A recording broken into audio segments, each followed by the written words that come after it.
Okay, it's going to be a pay-per-view rewind for the year of 2020. So overall, I thought this ended up being a strong year for the WWE. I think the general consensus is that, it ended up being, their best year since 2016. I think there's a lot of reasons for that.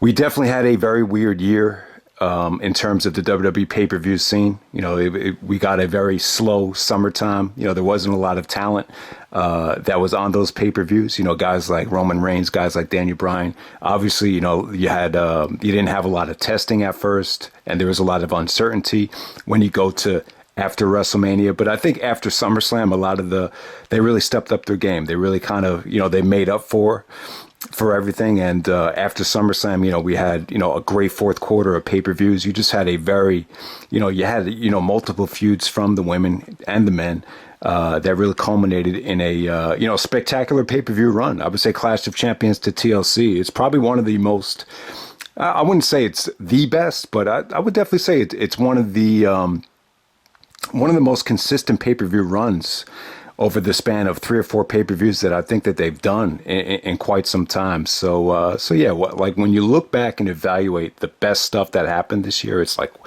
man, I mean, there really was a lot of good stuff, especially when you factor in NXT UK, obviously with the great match from Walter and Dragunov. So I'm going to start the video like this. Top 10 pay-per-view matches of the year. A lot of people have already done their list so far. WWE.com or WWE Network, they have a great video of the top 10 matches of the year. They even factored in NXT and television. And man, it was just like one friggin' awesome match after another. So if you haven't seen that yet, definitely check it out. And yeah, top 10 pay-per-view matches of the year.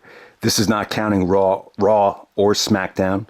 But definitely the Raw match of the year from what I've seen, I would definitely say Drew McIntyre, Randy Orton, right before Survivor Series. We had a title change where Drew McIntyre actually won it back. It seems like that's the tradition for Survivor Series now. I think 3 out of the last 4 you had that where you had a championship change on TV right before Survivor Series. So that's kind of becoming a tradition. But yeah, awesome match right there on Raw. Without a doubt, the SmackDown match of the year. It's pretty much easy. AJ Styles versus Daniel Bryan from SmackDown right before Backlash, the finals of the Intercontinental Championship tournament. That's Mr. ROH versus Mr. TNA in the WWE. I thought that was their best match that they've had so far, which is saying a lot because I love their main event spectacles match. And yeah, obviously it exceeded what they did in the WWE when Daniel Bryan was a heel. So that's without a doubt, the best SmackDown match of the year, arguably the best WWE match of the year in terms of wrestling. It's got to be up there. It's either number 2 or number 1. But yeah, I'm just going to focus on the top 10 pay-per-view matches of the year. I'll go through this pretty quickly because, a lot of people have given their list so far. Plus, it's well documented. So let's get right down to it. At number 10, I'm going to go with Daniel Bryan challenging Bray Wyatt for the WWE Universal Championship at the Royal Rumble. This was a strap match. I thought this was really cool, though. I think looking back on it, it's a valuable match because of the crowd. Bryan had the crowd rocking here in the strap match. When I found out this match was a strap match, I kind of lost interest in ordering the pay-per-view at the time. But it was a strap match, but it wasn't like your typical strap match, like a JBL Eddie match where you had to touch all the corners. And so the strap match actually added to the match here. Didn't like the finish with Wyatt going over, but like I said, guys, Bryan had the crowd rocking here. I just thought this was, the one guy that's really able to get a lot out of Bray is Daniel Bryan. And yeah, definitely one of the best matches that Bray Wyatt has had so far. It was the only men's championship match from the Rumble, and it came together really, really well. So at number 9, I'm going to go with Drew McIntyre versus Seth Rollins, Money in the Bank, WWE Championship match. No crowd here. You didn't have a soul out in the crowd for this match, but because of Drew's experience going back to the Indies and back to Evolve, he really evolved as a performer. So he was able to. I don't think anybody could have pulled this off. So I think it took 2 really experienced guys that had worked on the independents to really deliver a match that was this good. They proved that you could have a quality match without a crowd at all. And, Drew McIntyre and Seth Rollins were able to do it. Rollins was really at the top of his game here. Promo wise, you saw a lot of, he just became evil. It was kind of, it was kind of the start of his whole, dark side persona. Kind of brought back that Age of the Fall persona about how we needed a leader going into the darkness because of the virus. So you just had a lot of good stuff here. And I just think both guys' independent wrestling backgrounds really were beneficial for a match like this. I mean, they proved it. I felt like out of any match within just the WWE main roster, as far as men wrestling without any crowd at all, I felt like they really delivered without a doubt. So that's Drew McIntyre, Seth Rollins from Money in the Bank, which, saved that show's ass, to be completely honest with you. At number 8, I'm going to go with Roman Reigns versus Kevin Owens from TLC. This was just, Roman just really, hitting his stride as a heel. The trash talking was great. Kevin Owens played a great babyface here. It was very, obviously he had the stunner and everything. So you saw a lot of Stone Cold influence in Kevin Owens. Owens just took a lot of punishment right before Christmas. It's not the first time he's done that right before Christmas. Go back to Final Battle 2010.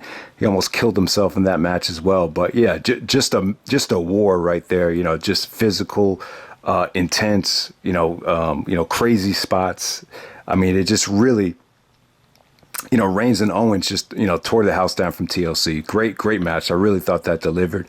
Number 7, I'm going to go with Sami Zayn versus AJ Styles versus Jeff Hardy, Clash of Champions, the Intercontinental Championship match. Kind of like an undisputed IC title match because Sami Zayn had to vacate the title once he got injured.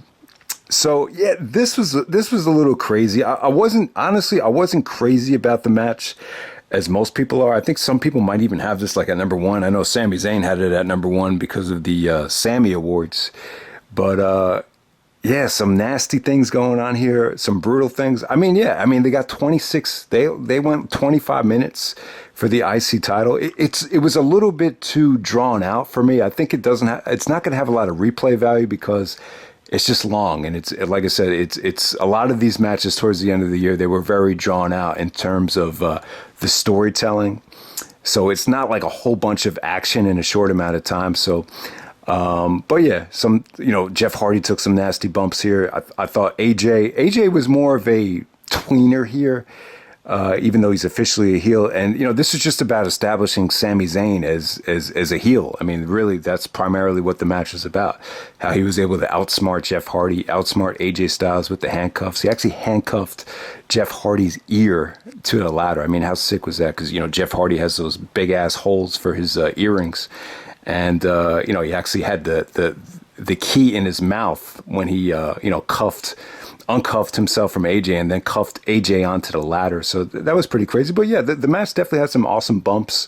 I thought AJ was great. Jeff Hardy took a swanton off the top of the ladder just like he had done at WrestleMania. So good stuff there. I think a lot of people, once this match happened, I think they were surprised at how breathtaking and how, overbooked and, offensive it was. So...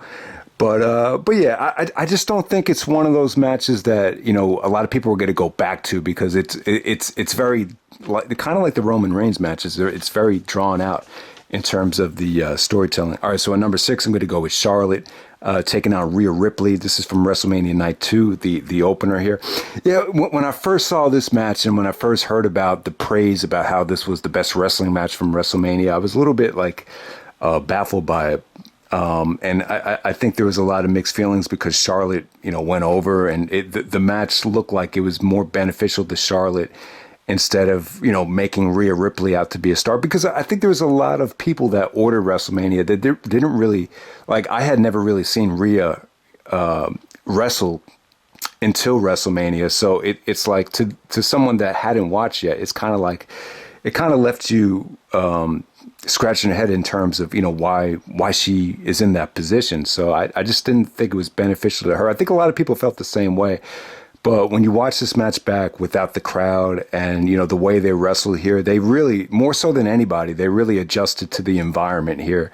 A lot of these wrestlers, they're trained to work the crowd, but here they totally went away from that. And this was just, old school, submission oriented, great selling, it felt stiff. It just felt nasty in a good way. I just thought this was rough and rugged.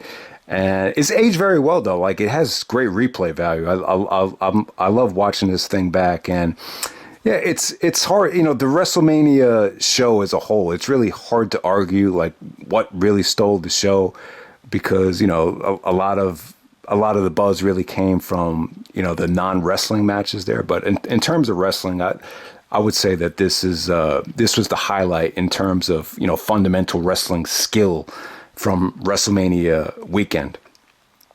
All right, number 5, I'm going to go with Drew McIntyre versus Randy Orton from SummerSlam. So this is my pick as the best Orton and McIntyre match. I just the one thing about SummerSlam is like the only pay-per-view that doesn't have a gimmick. It really has become like the only gimmick-free pay-per-view. Even Backlash, it's like you gotta call it the greatest wrestling show or wrestling match ever just to sell the pay-per-view. Survivor Series, you got the elimination matches. The Rumble has the Rumble. So really, SummerSlam's like the only reliable pay-per-view you could get, where you could just see some straight up, one-on-one wrestling without any gimmick involved. So that's what I like about Drew McIntyre, Randy Orton there. I thought it was cool. I love the finish. Orton was going for the punt, and then McIntyre actually countered the RKO into a backslide. It was just a nice, simple, satisfying finish right there. Both guys were, feeling each other out, ducking each other's finishers. So yeah, the SummerSlam match really aged well. But the McIntyre Randy Orton program, they had a great they had 4 matches. It's really, they have 4 great matches. I feel like you could argue all 4 of them as the best match. I mean, it's really, they had a remarkable series of matches. They really did. I mean, who would have thunk it? Orton really carried, the momentum that Orton got from Wrestling Edge really carried over very nicely. Number 4, I'm going to go with Bayley versus Sasha Banks from Hell in a Cell. So yeah, man, the Bayley and Sasha was a slow burn. You could even see some dissension starting at WrestleMania, and then once you got to SummerSlam and Payback, you kind of knew like this is eventually going to happen. And it was just a great match at Hell in a Cell. So I was a little bit disappointed that the first match had to be inside of a Hell in a Cell, a gimmick, because what they're capable of in a non-gimmick match. But you could always do the rematch at the Royal Rumble. So I think they will have a rematch at the Rumble. But yeah, Bayley and Sasha definitely came to play. I mean, there's really not anything you can't like about it. Bayley was more of the heel here. She attacked Sasha with the chair. The chair came back into play with the finish, with Sasha making her tap out at Hell in a Cell. But Bayley is great. This was more about just Bayley this whole year, just enhancing her character. I mean, this is probably the only great match Bayley had this year. But Sasha going over was the right move.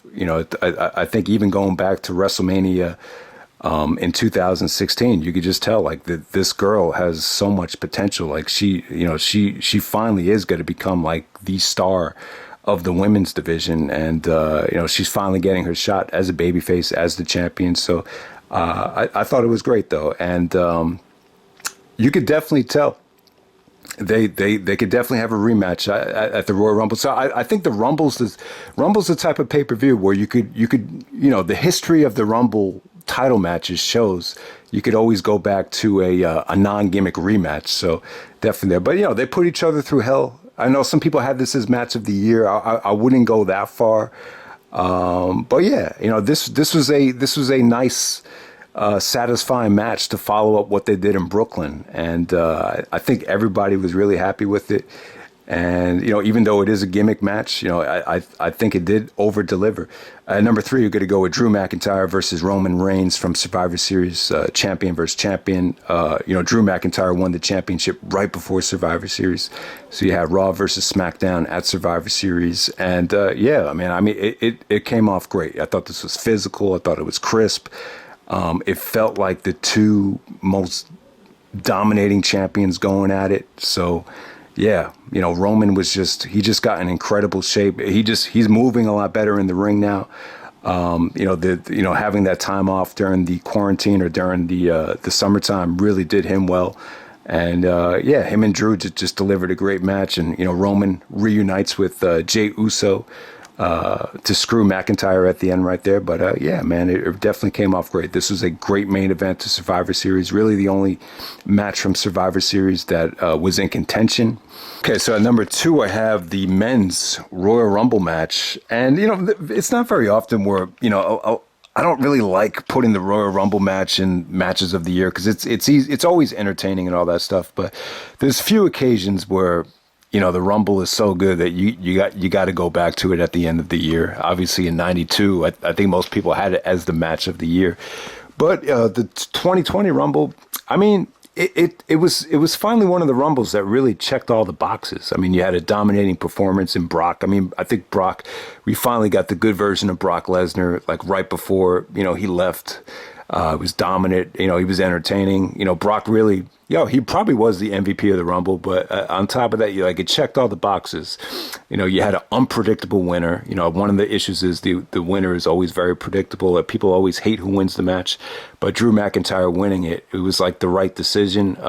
You had the Edge and Orton stuff come into play. You had just tremendous talent from AJ and Joe and all those guys to end the match. Roman Reigns, once again, another guy that he just really plays his role very well for the end of these Rumbles because the fans always think he's going to win, and he ended up putting over Drew McIntyre. So Brock made Drew McIntyre out to be a star here. So I mean the Rumble was just great. I mean it's not very often where people can be really happy with what happened at the Royal Rumble. I mean it's probably the most criticized match over the last decade, but.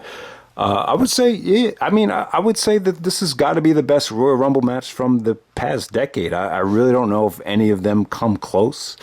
I'd have to go back and evaluate it. But yeah, a very satisfying Royal Rumble match. Royal Rumble was really the only main pay-per-view in front of a crowd this year, so it gets extra points for that. So I got that at number 2. And then at number 1, I got Edge versus Randy Orton from Backlash, the greatest wrestling match ever. I don't know. I had a tough time choosing the number 1 spot in this video. I really did. I mean, there were so many. There was a lot of depth. I thought you really had 15 matches that could have taken it. But yeah, Edge versus Orton from Backlash. Love the match. I just thought it was great. I mean, there was just a lot of smarkiness about the title. Greatest wrestling match ever. Shawn Michaels' promo was you could tell he was even being a little sarcastic about it. But it's one of those what I think you can learn from it. I think it's one of those situations where if no matter how corny the promotion is, if the match delivers, I think people are gonna. Give it praise. I've seen nothing but positive feedback about it. The amplified audio and camera angles worked really well here. Got to give credit to Edge too. I mean, it's a tough call. I mean, I was debating what's the more impressive comeback to the ring, Edge or Shawn Michaels at SummerSlam. It's a tough call, but keep in mind, Edge is 10 years old, almost 10 years older than Michaels was at SummerSlam 2002, and he had been away from the ring a whole decade. So.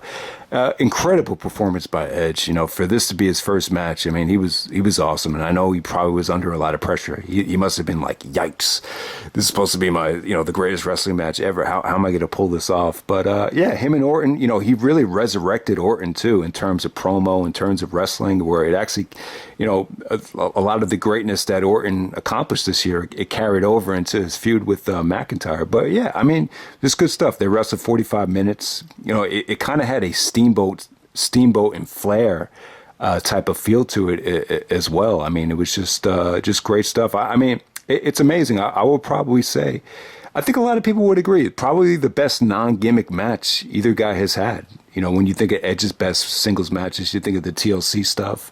When you think of Orton's best match, you know, most people are going to say the Mick Foley match from Backlash, which was a street fight. So, yeah, I mean, Edge and Orton, you know, for both of them to have their best non-gimmick match in their 40s. I think Orton's 40. I think Edge is 46. So, yeah, it's a hell of an accomplishment. I think it also shows that, you know, age is a little bit overrated when it comes to professional wrestling. So, yeah, man. So those are my top 10 matches of the year. Some honorable mentions. Drew McIntyre, Randy Orton from Hell in a Cell. Another great one there. I thought that was a great main event, considering you had sat through 2 other Hell in a Cells. In that match, Orton won the belt back, just like he did against Cena in Hell in a Cell 2009. So I thought that was cool. McIntyre took a great bump there. Daniel Bryan versus Drew Gulak from Elimination Chamber. Another honorable mention. I have the top 20 in the description, but I'll only talk about the top 10. You know, AJ and Drew McIntyre from TLC was spectacular as well. I just didn't...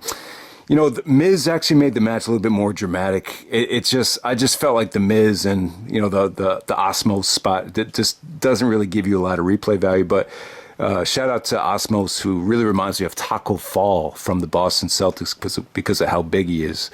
I really thought his babyface, not a babyface turn, but, you know, him keeping the Miz from winning it was almost like a mark out moment there. But the stuff that AJ and Drew did in the ladder match before Miz came out, I think, you know, if it wasn't for Miz coming out, I think that would have been, you know, maybe a top 5 match of the year if that was able to unfold by itself. Asuka, Sasha Banks from Extreme Rules. People hated the finish with Bayley putting on the referee shirt, but I thought Asuka and Sasha definitely had some great chemistry.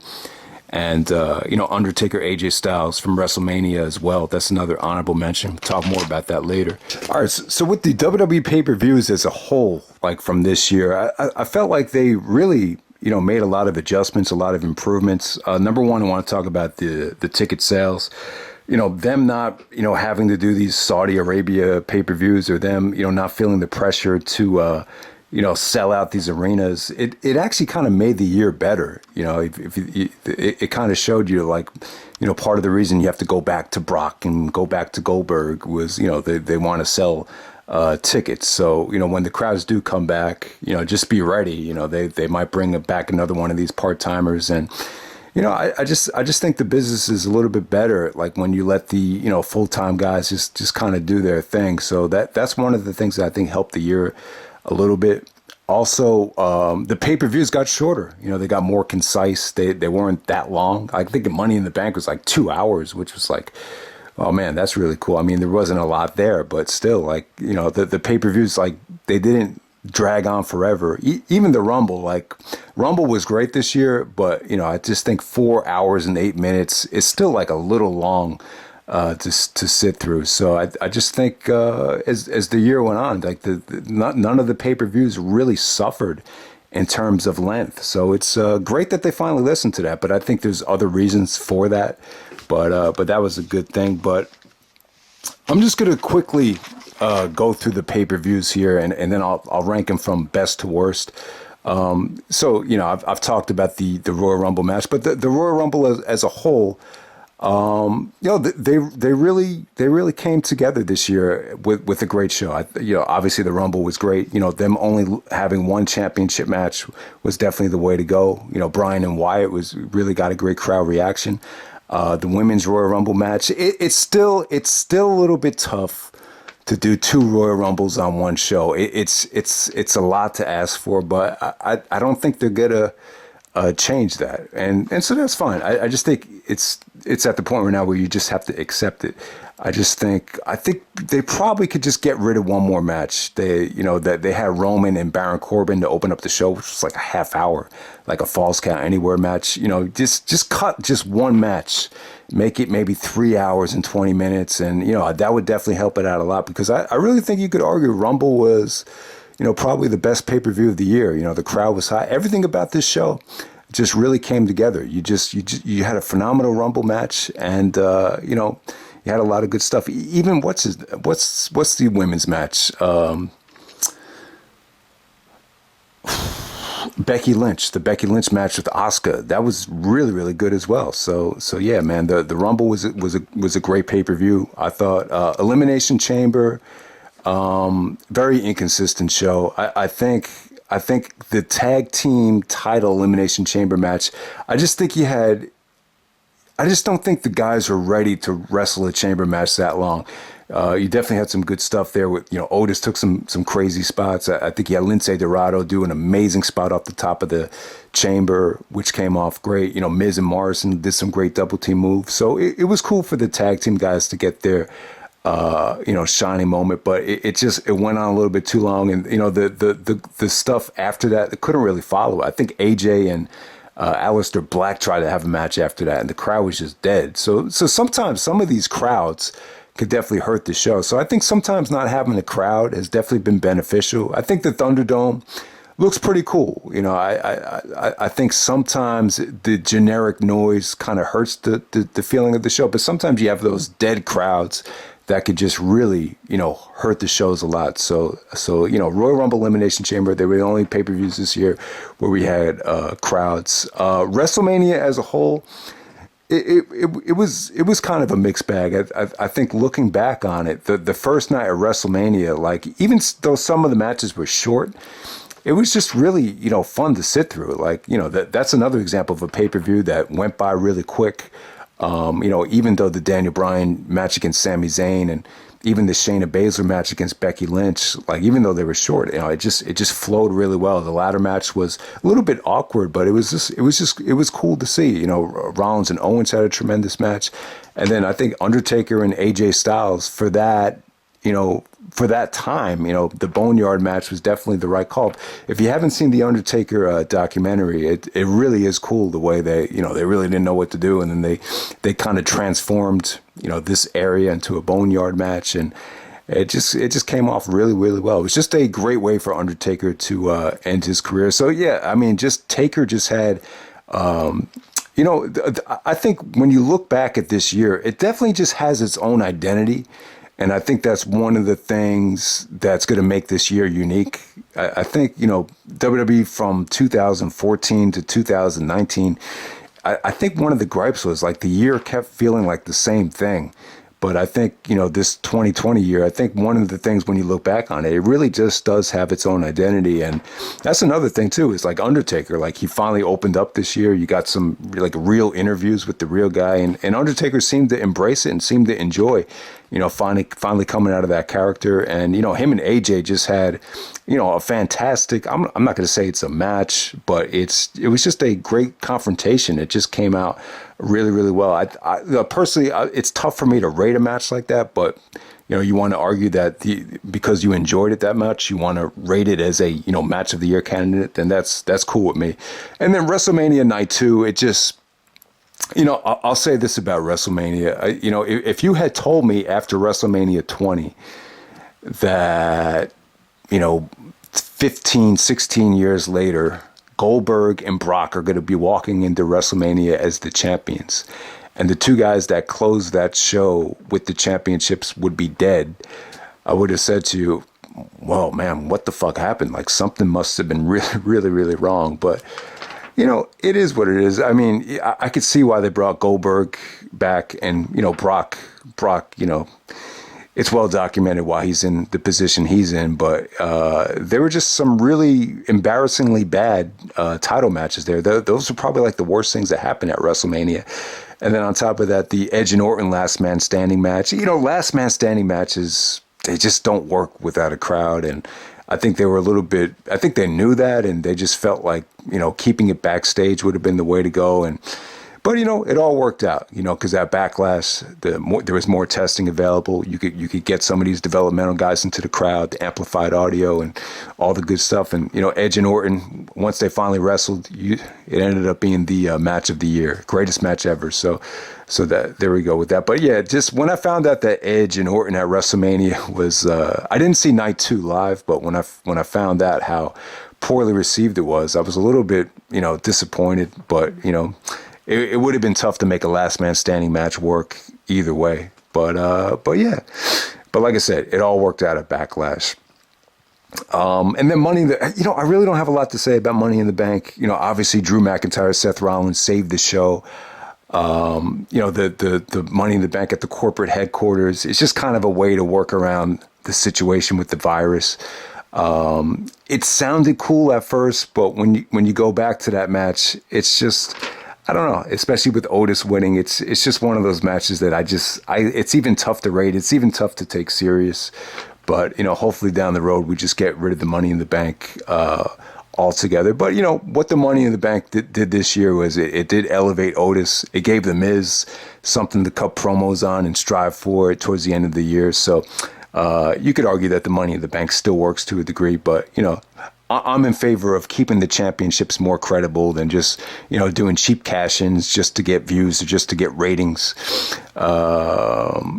So there we go. So after Money in the Bank, what was it? Then we had Backlash. Backlash was pretty much just built around that one match. So I don't mind it if the undercard was watered down. It was a watered down undercard, but when you promote the greatest wrestling match ever, you could understand watering down the end of the card. To have AJ and Bryan on that show, it would have taken away from that match. I was hoping we would get a rematch at Backlash for the IC title, but it just would have been too much. But the greatest wrestling match ever, I would definitely say it worked. I mean, I actually went out and got a subscription, just to see that match. I was excited to see Edge return. I thought Edge's promos with Orton were incredible. So yeah, man. I mean, I just got to give credit to Vince McMahon. I mean, I just think when it comes to marketing, when it comes to promoting, I still think he's, one of the best to do it. So it definitely worked, though. The greatest wrestling match ever at Backlash. I'm a big fan of the Backlash pay-per-view, but it just seems like they're not going to bring Backlash back unless they could attach some sort of if it's not a gimmick, it's got to be like an over-the-top title, like greatest wrestling match ever. Extreme Rules, the horror show, hated the name of the title. I think we were stuck in the darkness as it was, so adding the horror show to it just wasn't a good call. I mean, I felt like you had some quality on that show, but I think a lot of people's gripes were with the finishes, the over-the-top endings of some of those matches, really. So a lot of people hated Extreme Rules, the horror show. It just did not go over well. Obviously, you had the swamp match there. I will say this, with Bray Wyatt and Braun Strowman, there's a couple reasons I think why they did it, but I would say that was probably this is what hurt the year too. Like more than anything is. Those were probably the three worst consecutive main events I think the WWE's ever had. You had the swamp match at Extreme Rules, then you had the Falls Count Anywhere match at SummerSlam, and I think you had the other match at Payback where Roman Reigns, entered in as a triple threat match at the end of it. So, I just felt like those were three really just nothing main events that, I don't think you can find three main events and three consecutive pay-per-view main events in WWE history that were worse than that. I really don't think you can. So, another thing to keep in mind. So SummerSlam was okay. Randy Orton, Drew McIntyre was a quality match. I kind of thought SummerSlam was a one-match show. The other supporting matches were good, but not great. It depends on how you feel about Dominic and, Seth Rollins. That was a lot of fun to watch. So I'll definitely give that match credit. I just thought, Rollins versus the whole Mysterio family, it really was cool. It really, you got to give credit to Rollins for really driving, that feud. It really felt like good versus evil. And so that, that really came together very, very nicely, especially with the, the emergence of Buddy Murphy. I really thought Rollins did a good job of, elevating Buddy Murphy. So, SummerSlam was definitely a solid show, but not. I just think for a SummerSlam, and it's because of the main event too. I just think for a SummerSlam, it was a little bit underwhelming, especially not having guys like AJ Styles and Daniel Bryan available. AJ was the IC champion, but AJ didn't even wrestle on pay-per-view the whole summer.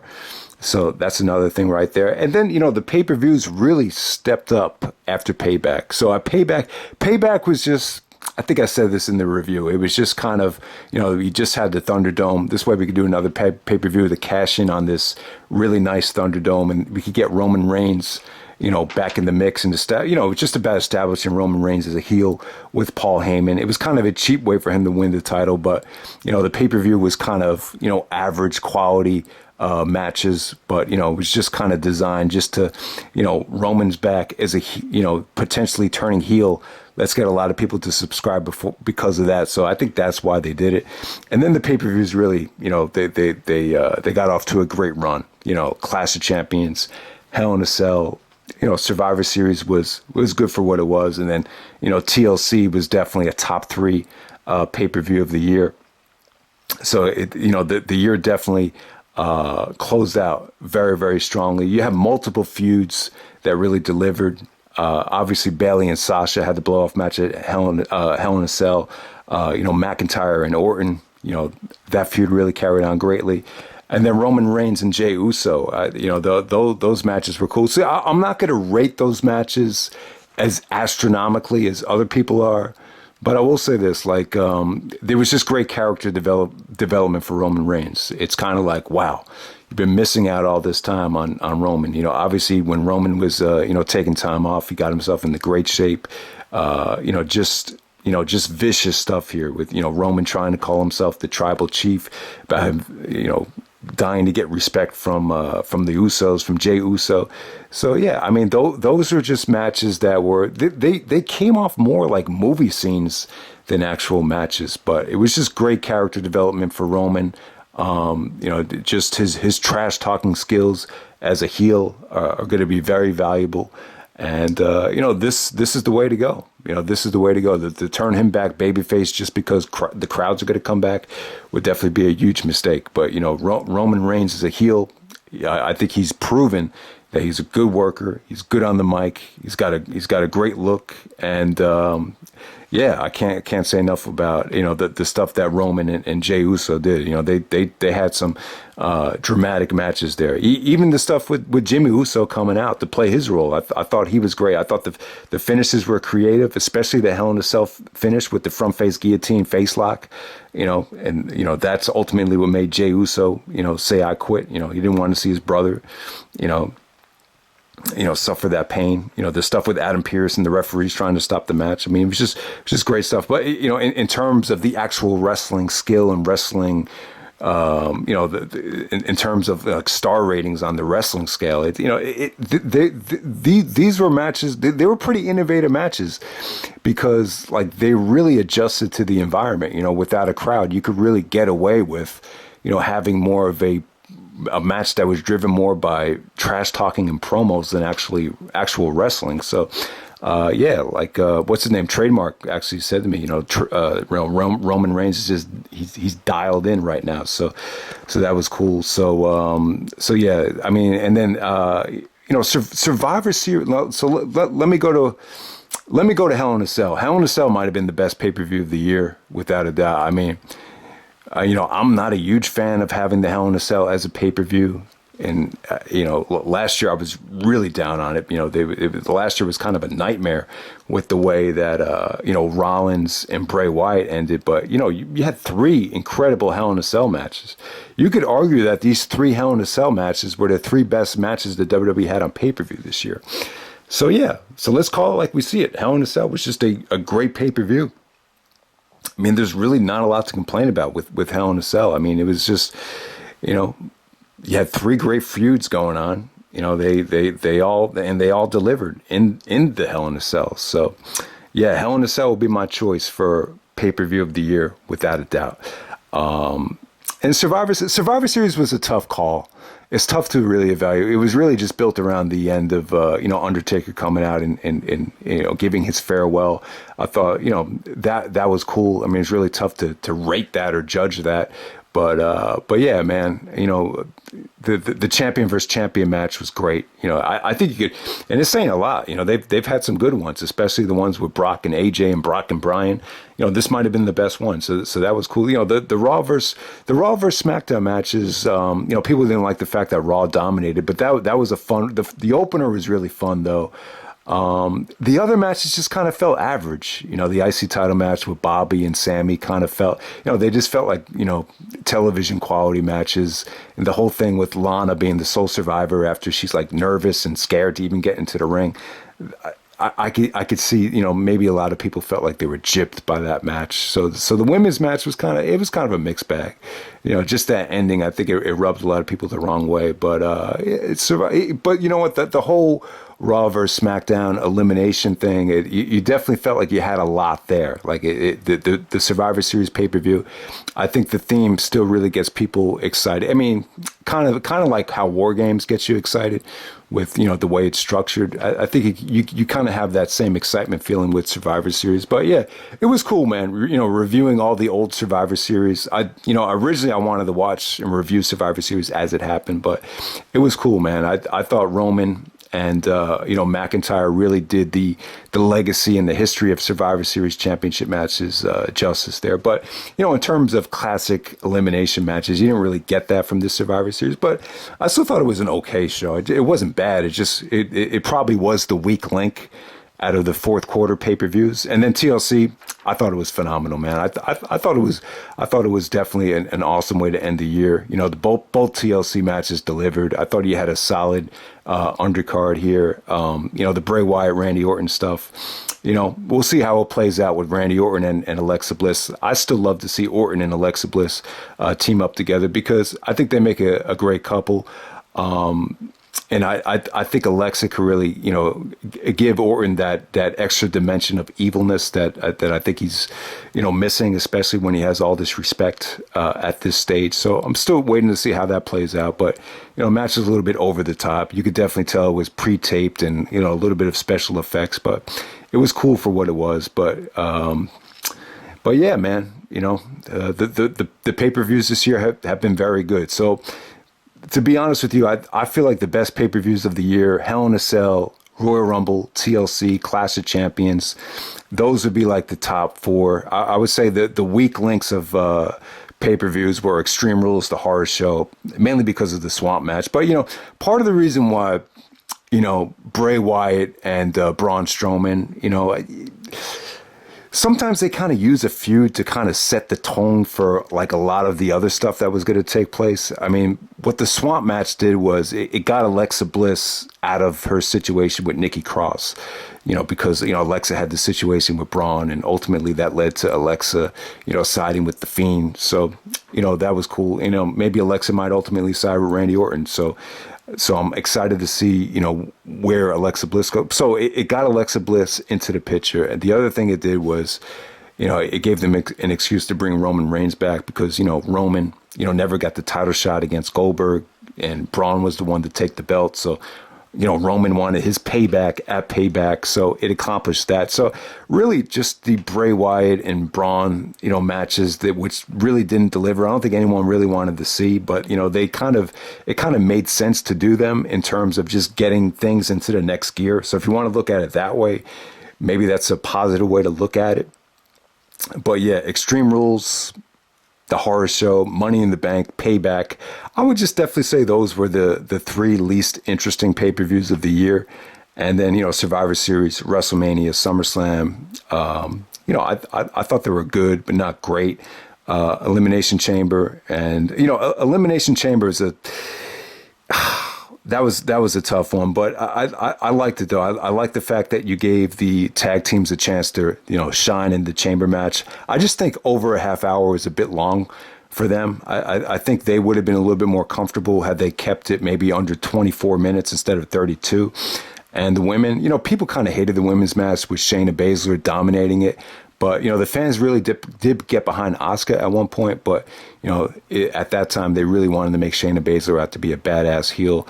The match with Becky Lynch was really good while it lasted. It's just a shame that Shayna and Becky, couldn't have had a better match at WrestleMania. But, maybe down the road we'll get it. But yeah, Shayna, it's kind of weird. Shayna's kind of been a little bit watered down. I think that's another weak link with WWE too. I just think a lot of the women tag teams on Raw are just it's just tough to get into that division. The whole Nia Jax thing with Lana, I just don't find that very engaging at all. So I just think, if I were to be critical, I just think that's one of the weak links about WWE is just kind of the oversaturation of women's tag teams on Raw.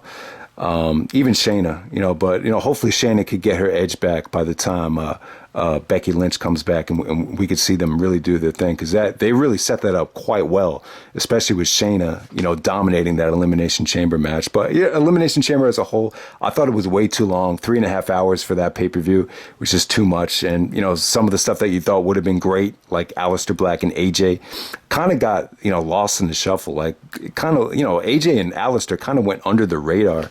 Like you almost forgot that it happened. So that's pretty much it, guys. I mean, I think I'm going to end the video. I know some people get pissed off if I don't give you a top 10 MVPs, but yeah, I think the year was so good that you really did have 10 guys that could be in contention for the MVP. So I'll go through it really quickly. Number 10, I'm going to go with Daniel Bryan. Bryan, because of the virus situation, and I believe he had him and Brie had a baby, so Bryan was a little bit absent during the summertime. But I would definitely say that Bryan just definitely had some good stuff this year. He had the SmackDown match of the year with AJ. He had some incredible pay-per-view matches against Bray Wyatt and Drew Gulak. And yeah, it really does look like Daniel Bryan will win the Royal Rumble this year. He just cut a great promo with Paul Heyman on Talking Smack, and Bryan has gotten a haircut. And maybe if Bryan cleaning up his image a little bit is what's going to get the powers that be behind his side, then I think that's a great thing. If Daniel Bryan, Roman Reigns for the championship at WrestleMania, I think that'd be a smart way to go. Number 9, but don't get your hopes up though. If Daniel Bryan doesn't win the Royal Rumble, don't get upset, because it usually does not happen. Number 9, I'm going to go with Kevin Owens. Owens kind of had a weird year. I mean, he had a really good match with Seth Rollins. I thought Rollins and Owens, arguably stole the show from night 1 at WrestleMania. And, Owens got the big win. He got his WrestleMania moment. And then I think he might have been a little bit injured after WrestleMania. But, he closed off the year strong, had an incredible match with Roman Reigns at TLC. So I'll go with Kevin Owens at number 9. Number 8, I'm going to go with Rey Mysterio. I just think I just like Mysterio, man. I think he could still go. I thought him and Rollins had an incredible feud. And, you could argue that was a little bit too dark for some people to see the whole eye for an eye thing with Mysterio getting his eye taken out. But, Mysterio really introduced us to his family. He kind of molded Dominic in a good way. And, his daughter, going out with the older guy and, Buddy Murphy, I thought that was cool. It was really kind of, one of the best things of the year to have Mysterio and his family, get some WWE television time. And, Rey Mysterio can still definitely go though, man. So I got Mysterio at number 8. Some people might think he shouldn't be on the list, but you got to remember, the Mysterio Seth Rollins program, it really carried Raw during the summertime. Number 7, I'm going to go with Sasha Banks. I just think Sasha's incredible. I think, probably one of the hottest divas ever, one of the best wrestlers that we've had as a woman. She's got a great look. The matches deliver. They're fun to watch. Her entrance is awesome. You can't say enough about Sasha Banks. So I'm glad she's finally a champion as a babyface. I think she could go either way. I think she could be a good heel, good babyface. I think she's one of those girls where she could do either one. Number 6, I'm going to go with Asuka. Yeah, Asuka in the WWE compared to NXT is a little bit weird. She's become a little bit more controlled as a character. But you could tell she's a sweet girl. I think her wrestling ability is exceptional. She's had some really good matches this year that had some, questionable finishes, but, she could definitely wrestle. Good matches against Becky Lynch at the Rumble. A lot of good matches with Sasha Banks. Even the one that had a Survivor Series was really good too. That kind of went under the radar. I thought that the work that they did at Extreme Rules was really, really good, though. I thought that was an awesome match, but, most people are going to look at the finish and just kind of disregard it. But, Asuka and Sasha had some really, really good stuff this year. And number 5, I'm going to go with Seth Rollins. Rollins just really, give him credit. I think Jericho said this, that most guys, secretly want to be baby faces, but I was glad that Rollins really embraced, being a heel. You got the Age of the Fall version of Seth Rollins. See, when Seth Rollins is in Ring of Honor, he was in the Age of the Fall with Jimmy Jacobs, and he was just really, the character that he has right now, it's fighting for the greater good. A lot of that stuff was inspired by Age of the Fall. And, Rollins was just, pure evil this year, to a degree, man. So, I thought Rollins, match quality wise, there's really not a lot to choose from. You could argue that Rollins and Owens stole the show at WrestleMania, but I think when you look back at Rollins this year, a lot of the success is just predicated on some of the great work he did as a heel. Number 4, I'm going to go with AJ Styles. Once again, AJ just had a great year. The only gripe was AJ should have been on pay-per-view during the summertime, but for whatever reason he wasn't. It seemed like the IC title, maybe this is a Fox decision, but it seemed like at first they wanted the IC title to be exclusively defended on Fox. Maybe that's why AJ wasn't on pay-per-view, but yeah, AJ was great. And I said this in the TLC review. I don't think anybody has ever, transitioned as efficiently from babyface to heel as AJ Styles. Number 3, I'm going to go with Roman Reigns, just because of the transformation, just because of the the very impressive in-ring work, mic work, everything. Heyman's really kind of just along for the ride, just kind of there. Heyman really, this WWE version of Heyman is very, I'm not going to say watered down, but I just think Heyman's recognizing that there's more value in doing less. And, him just kind of being there with Roman Reigns is definitely working so far. So, yeah, Roman, I'm going to go with Roman at number 3, man. Someone said this, like, you could argue that Roman has had the best match or stole the show at the last 4 pay-per-views. I don't know if I go that far. That kind of covers a lot of ground. It totally depends on how you want to rate those Jey Uso matches. And number 2, I'm going to go with Randy Orton at 40 years old. So I got to give it up to Orton, man. I want to say this. I think this is definitely Randy Orton's best year, maybe since, I was going to say 2004, but I don't know if that's accurate. He did. He was WWE champion in 2008 for the first half of that year. I'll say since 2005. I thought Orton had some good stuff when he moved to SmackDown in 2005. So yeah, I'll say Randy Orton's best year since 2005. And 40 years old, man, he still has it. I think the feud with Edge really kind of resurrected him. I just think, you haven't gotten this kind of consistency out of Orton, in ring wise, wrestling wise, in a really, really long time. I don't know what the reason is for it. Maybe you credit Edge, maybe you credit McIntyre, but yeah, just appreciate Randy Orton for who he is, man. A lot of other guys have went into movies and have went into doing voiceovers for Honda. But Randy Orton is still there. And no disrespect for John Cena. John Cena can relax and do whatever the hell he wants. He's done more than anybody has ever could have asked of him. But yeah, man. I know Randy Orton gets a lot of criticism for phoning it in and not living up to expectations. But you can't say that about Randy Orton from 2020. He really has, been a very valuable player to the company without a doubt. So. And number 1, I'm going to go with Drew McIntyre. I'll tell you what about Drew McIntyre. He checks all the boxes for me. To me, Bray Wyatt doesn't check any of the boxes. I don't think he has a great look. I don't think he has good mic skills. I don't like watching him in the ring. But with Drew McIntyre, he checks all the boxes. He looks like a superhero. I think he has a great look. I think he's likable. I think as a babyface, I don't think the fans would have turned on him because I think the mic work and I think everything he's done has been so good. He's one of the few guys where I think he works better as a babyface than as a heel. The match quality has been exceptional. I think it's exceeded expectations. And yeah, man,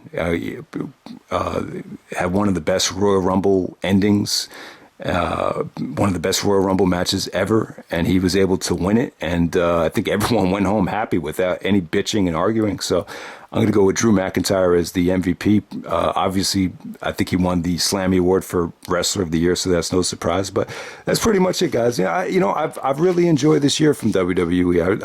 I really do think like Vince is at his, or Vince or the WWE. I think they're at their best when they really have to dig down deep and just focus on the talent that they have. And, there was a lot of good stuff to the year. There definitely was. Obviously, you guys know I'm not a huge Bray Wyatt fan. The stuff with Goldberg and Brock really hurt the year. And, I'm not a huge fan of a lot of the female tag teams that seem to take up a lot of Raw. But yeah, I mean, when you look back and you see this roster and evaluate some of the best stuff that's happened, I mean, there really was, some exceptional stuff that has taken place this year, without a doubt. So that's pretty much it, guys. That's the 2020 Pay-Per-View Rewind, and I'm out. All right.